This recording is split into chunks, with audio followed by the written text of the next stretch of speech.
7.5 ভরি স্বর্ণ অথবা 52.5 তোলা রৌপ্য। 52.5 তোলা রৌপ্যের দাম ধরেন 55,000 টাকা।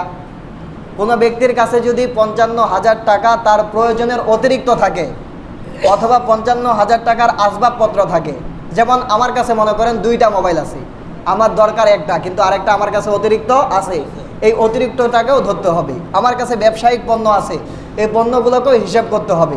আমার জামা 2টা দরকার, কিন্তু আমার জামা আছে 13টা 14টা, তাহলে আমাকে ওই বাকি 3টার অতিরিক্ত যেগুলো আছে সেগুলোকে হিসাবে এনে আমার সব কিছুই মিলাই যদি আমার 52,000 টাকা 55,000 টাকা হয়, যদি 52.5 ভরি রূপার সমপরিমাণ হয়, তাহলে আমার উপর কুরবানি ওয়াজিব। কুরবানিটা ওয়াজিব কখন? 10 তারিখ 10 জিলহজ সূর্য উদিত হওয়া থেকে, 10 জিলহজ সূর্য উদিত হওয়া থেকে 13 জিলহজ সূর্য ডুবার আগ পর্যন্ত কোনো ব্যক্তি যদি এতটুকু সম্পদের মালিক হয়, তার উপর কুরবানি ওয়াজিব। এখন আমরা অনেকেই আগে থেকেই কুরবানির পশু ক্রয় করে রাখি, তাই না?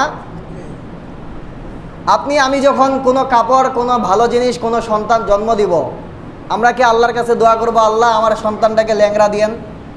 কেউ কোনো বাপ চাইবে আমার সন্তানটাকে আপনি অটিজম বানায় দিয়েন, প্রতিবন্ধী বানায় দিয়েন? চাইবেন?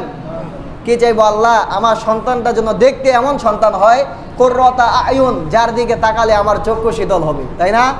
আমার সন্তান যেন সমস্ত ধরনের আইব থেকে, সমস্ত ধরনের দোষ থেকে মুক্ত থাকে, আমার সন্তানটা যেন সালেম থাকে, নিরাপদ থাকে। এটা আল্লাহর কাছে চাই কিনা? ঠিক তেমনি ভাবে কুরবানির পশুর ক্ষেত্রেও আমাদের এমন দেখতে হবে, যেই পশুর মধ্যে কোনো দোষ নাই, যেই পশুর মধ্যে কোনো সমস্যা নাই, যেই পশুটা ল্যাংড়া না, যেই পশুটার কান কাটা না, যেই পশুটার নাক কাটা না, যেই পশুটার চুলকানি না, যেই পশুটা দেখতে সুন্দর, হৃষ্টপুষ্ট, মোটা, তাজা, যেটা দেখলে চোখের মধ্যে ভাল লাগে, ওই পশুটাই আমরা কোরবানির জন্য ক্রয় করব ইনশাআল্লাহ। এখন যদি ল্যাংড়া পশু দ্বারা কোরবানি দেন, কোরবানি জায়েজ হবে না। একটা গরুর মধ্যে কয়জন শরীক হইতে পারে? 7 জন। একটা ছাগলের মধ্যে 1 জন একাই, একটা উটের মধ্যে 7 জন, একটা মহিষের মধ্যে 7 জন। এখন আমাদের সমাজে কিছু মানুষ আছে যাদের উপর কুরবানি ওয়াজিব না, একটু গরিব। আল্লাহ তাআলা সমাজের মধ্যে মানুষকে গরিব ধনী করেই সৃষ্টি করেছেন, দুঃখের কিছু নেই, আলহামদুলিল্লাহ। গরিব হয়ে ধনী হয় কি? আলহামদুলিল্লাহ। তো কিছু গরিব মানুষ এমন দেখা যায়, আমি দেখেছি এর আগে, আমার চোখে পড়েছে, এই জন্য মাসালাটা বলতেছি আপনাদেরকে। 6 জন ব্যক্তি একত্রে একটা গরু কেনার নিয়ত করেছে। 2 ভাই আলাদা খায়, 2 ভাই কি আলাদা আলাদা সংসার, তাদের বেগল খায়। এই 2 ভাই এখন একটা ভাগ দিতেছে একত্র হয়ে। 2 ভাই বলতেছে, ভাই 10,000 টাকা করে কোরবানির ভাগ, তা তুই 5,000 টাকা দে, মুই 5,000 টাকা দু, 2 ভাই মিলে আমরা একটা ভাগ দিই। এই 2 ভাই মিলে এক ভাগে যেই কোরবানিতে ঢুকবে তাদের কারো কোরবানি সই হবে না, 7টা ভাগ কোরবানি নষ্ট হয়ে যাবে। বুঝছেন মাসালা? যদি কোনো ব্যক্তি একটা কোরবানি দেয়, 7 জন অংশীদার, তাদের মধ্যে পার্সেন্টেজ ভাগ করেছে, কেউ 1.5 ভাগ দিছে, কেউ অর্ধেক ভাগ দিছে, তাদের কোরবানিও সহি হবে না।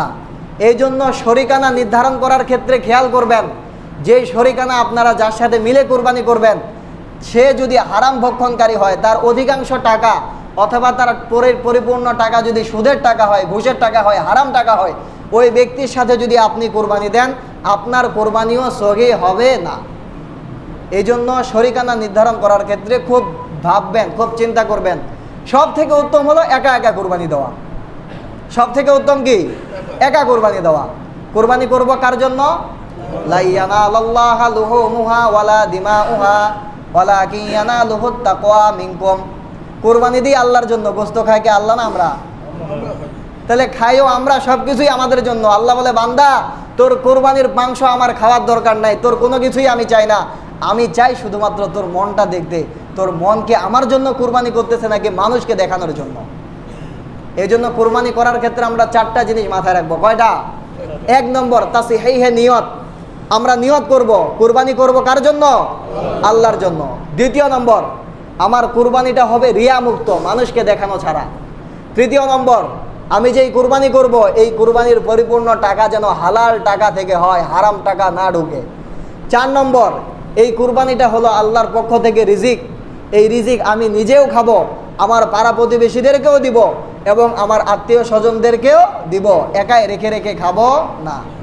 ঠিক আছে তো ইনশাআল্লাহ?